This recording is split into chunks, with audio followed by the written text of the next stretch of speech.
సత్యదేవ్ గారిని మాట్లాడవలసిందిగా రిక్వెస్ట్ చేస్తున్నాము. సత్యదేవ్ గారు. అందరికీ నమస్కారం.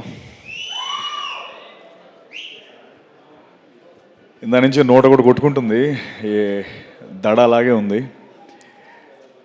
అయితే చాలా అన్నయ్య వెళ్ళే చాలా ఈవెంట్స్ నేను చూస్తూ ఉంటాను. అక్కడ డైరెక్టర్స్ కానీ, యాక్టర్స్ కానీ, ప్రొడ్యూసర్స్ కానీ. అయితే ఒకటి ముఖ్యంగా సుమగారికి నేను థ్యాంక్స్ చెప్పాలి. సుమగారు, థ్యాంక్ యూ వెరీ మచ్. అన్నయ్య నా ఎదురుగా లేకుండా కొంచెం వెనకాల పెట్టి నన్ను సేవ్ చేశారు. నేను కొంచెం టెన్షన్ లేకుండా మాట్లాడచ్చు. అయితే చాలా చాలా ప్రీ రిలీజ్ ఈవెంట్స్లో డైరెక్టర్స్ కానీ, యాక్టర్స్ కానీ మాట్లాడేటప్పుడు ఏం మాట్లాడాలో తెలియట్లేదు అని అనేవారు.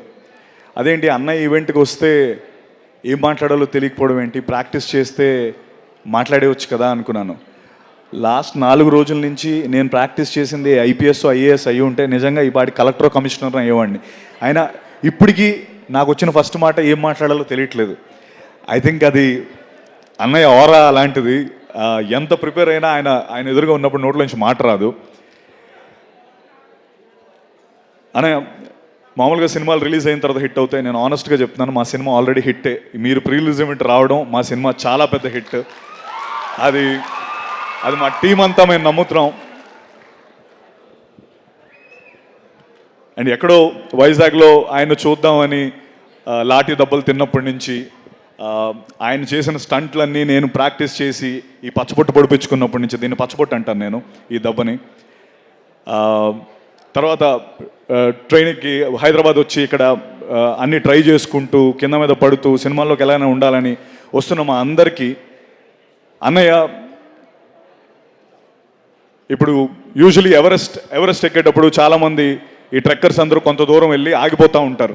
ఎందుకంటే వాళ్ళకి వెనక్కి వెళ్ళిపోదాం అనుకుంటారు. నిస్పృహ, నిరాశతో చాలా టెన్షన్ పడుతూ ఉన్నప్పుడు ఆ శిఖరం పైన ఒక జెండా కనిపించినప్పుడు వాళ్ళందరిలో మళ్ళీ శక్తి పుంజుకొని ముందరికి వెళ్తూ ఉంటారు.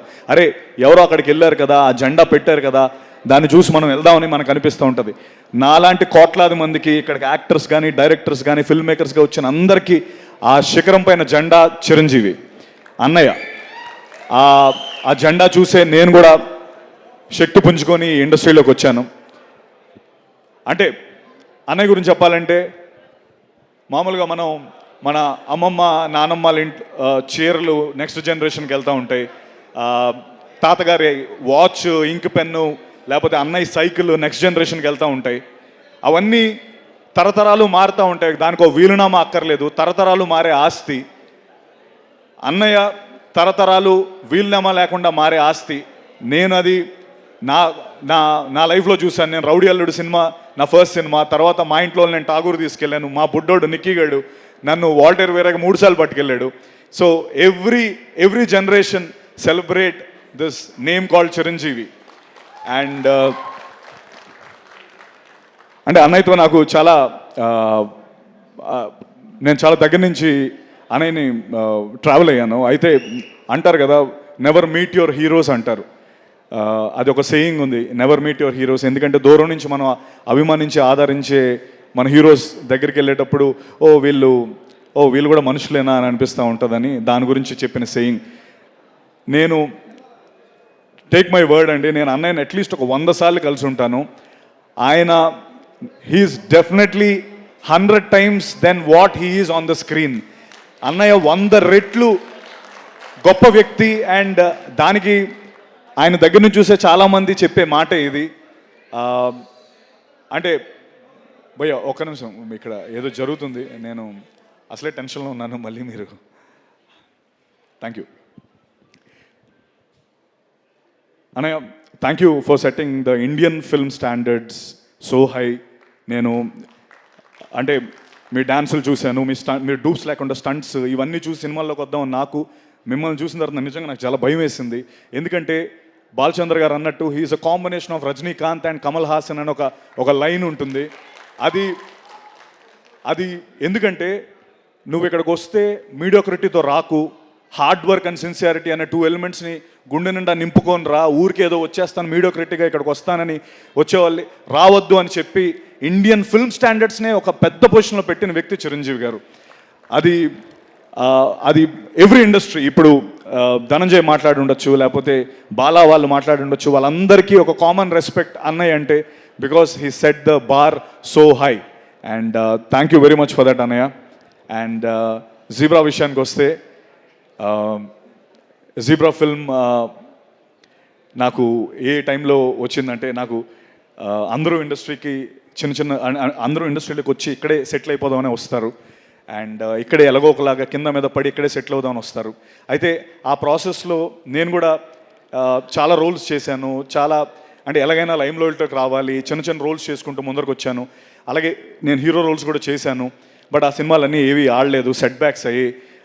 ఇన్ఫ్యాక్ట్ కొంతమంది ఏదో క్యారెక్టర్ రోల్స్ చేసే సత్యాన్ని అలా చూడడం, హీరోగా చూడలేకపోయామన్నారు.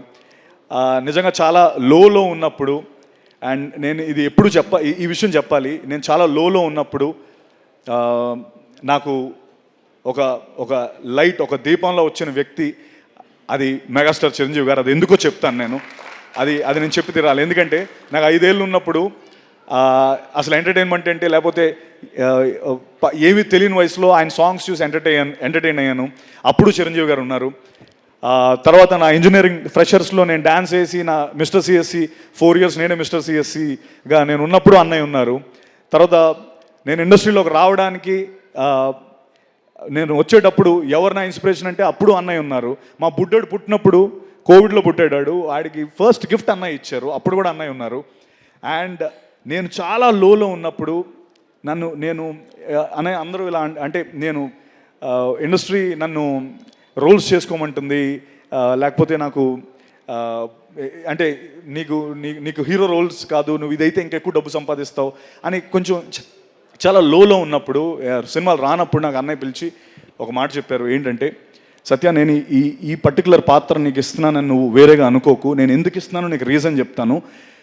చిరంజీవి ఎదురుగా నువ్వు నించోని ఒక ప్రతినాయకుడి పాత్రలో నువ్వు కనబడితే ఇప్పుడు నువ్వు ఒక 3కి తెలుసు, రేపొద్దున ఒక 10 మందికి తెలుస్తావు అని.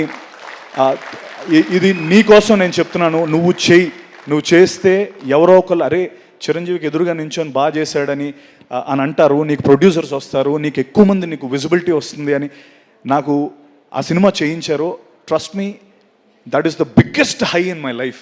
గాడ్ ఫాదర్ అనే సినిమా నా బిగ్గెస్ట్ హై. ఎందుకంటే అనే ఈ విషయం నేను చెప్పాలి. ఎందుకంటే నేను గాడ్ ఫాదర్ సెట్స్లోకి వెళ్తున్నప్పుడు కానీ, లేకపోతే ఇండస్ట్రీలో చాలామంది వ్యక్తులు కానీ, అరే చిరంజీవి ఎదురుగా ఎవరు సత్యదేవ్ అంట, చిరంజీవి ఎదురుగా ఆ వ్యక్తి ఏంటి, ఆయనకి సరిపోడను, లేకపోతే ఇన్ఫ్యాక్ట్ నేను అది చాలాసార్లు ఫీల్ అయినా. అన్నయ్య మీరు పర్లేదా అంటే, నేను సెట్స్లోకి వెళ్తున్నప్పుడు కూడా అంటే అది వాళ్ళ తప్పు కాదు, వాళ్ళ చూపులు నాకు తగిలేవి. అంటే ఈడు నడుచుకొని వెళ్ళిపోతున్నాడు, చిరంజీవి గారి సెట్ ఇది, ఈడు విలన్ ఏంటి, లేకపోతే ఈడు ప్రతినాయకుడు ఏంటి అని అనుకుంటున్నప్పుడు ఆ హాల్ చివర్లో కుర్చీలో కూర్చొని ఒక చిన్న స్మైల్, ఆ గ్రే స్మైల్తో చూస్తూ సత్య మై బాయ్ కమ్ హియర్ అని నన్ను పిలిచిన, కమ్ హియర్ బ్రదర్ అని చెప్పి కూర్చోబెట్టి, ఏంటి నీకు ఏమైనా టెన్షన్గా ఉందా, లేకపోతే ఏమైనా ట్రస్ట్ మీ, ఎవ్వరు నేను నమ్మక్కర్లేదు, నేను నమ్ముతున్నాను.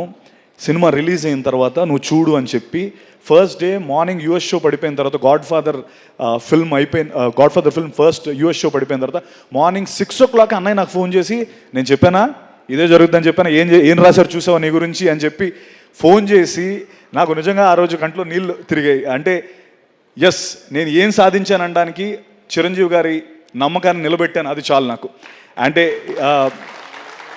అండ్ అనే మీరు ఆ రోజు ఎందుకు అది జీబ్రా ఎందుకు కనెక్ట్ అయింది, ఎందుకు ఇది వెరీ ఇంపార్టెంట్ ఫర్ జీబ్రా అంటే, ఆ రోజు మీరు చెప్పిందే గాడ్ ఫాదర్ సినిమాలో చిరంజీవి గారు ఇతను పెట్టారు అన్న నమ్మకంతోనే బాలా, దినేష్, ఎస్ఎన్ రెడ్డి గారు నాకు ఈ సినిమా ఇచ్చారు అన్నయ్య, జీబ్రా అనే సినిమా. సో మీరు చెప్పిందే జరిగింది. ఈ సినిమా చూసి నీకు ఇంకా పెద్ద సినిమా వస్తుందని చెప్పారు. ఇది నా biggest film in my life, my career. ఇంత డబ్బు పెట్టి బాలా, దినేష్ గారు, ఎస్ఎన్ రెడ్డి అన్న ఈ సినిమాకి ఇంత డబ్బు పెట్టి నాకు ఇంత పెద్ద క్యాన్వస్ ఇచ్చారు. ఆ సినిమాకి కూడా అన్నయ్య రావడం, దాన్ని మళ్ళీ ముందు నాకు ఎంకరేజ్మెంట్ ఇవ్వడం, నేను ఇది ఎప్పటికీ మర్చిపోలేను. నేను ఒకటే చెప్తున్నాను మీ అందరికీ, ఈ సినిమా నా డెబ్యూ లాంటిది. ఎందుకంటే ఇప్పటి వరకు నాకు ఇంత కాస్ట్ కానీ, లేకపోతే ఇంత మంచి యాక్టర్స్ కానీ, ఇంతమంది టెక్నీషియన్స్ కానీ, నాకు ఒక డెబ్యూ ఫిల్మ్కి ఓ హీరోకి దొరికేలాంటి అంత మంచి కాస్ట్ దొరికింది, టెక్నీషియన్స్ దొరికారు.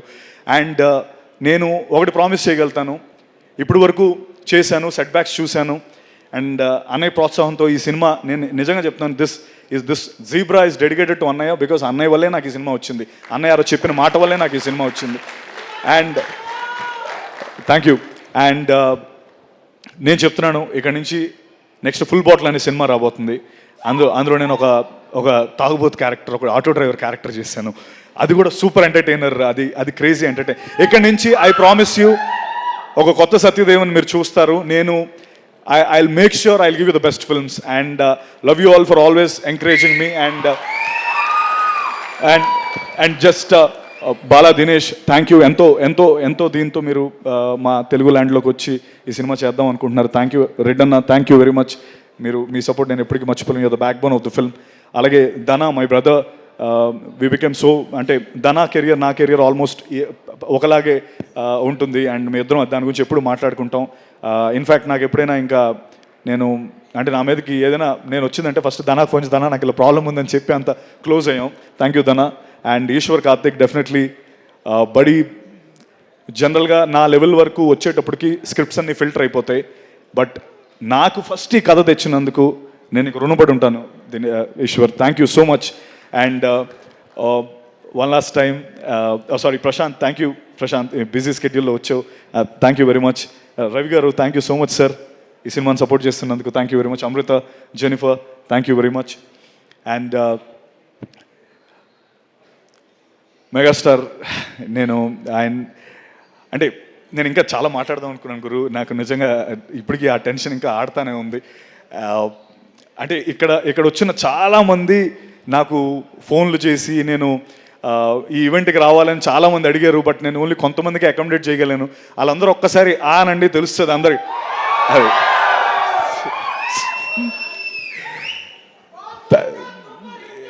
ఎస్, థ్యాంక్ యూ అన్య. I'm always your proud bacha. That's all I can say. Thank you.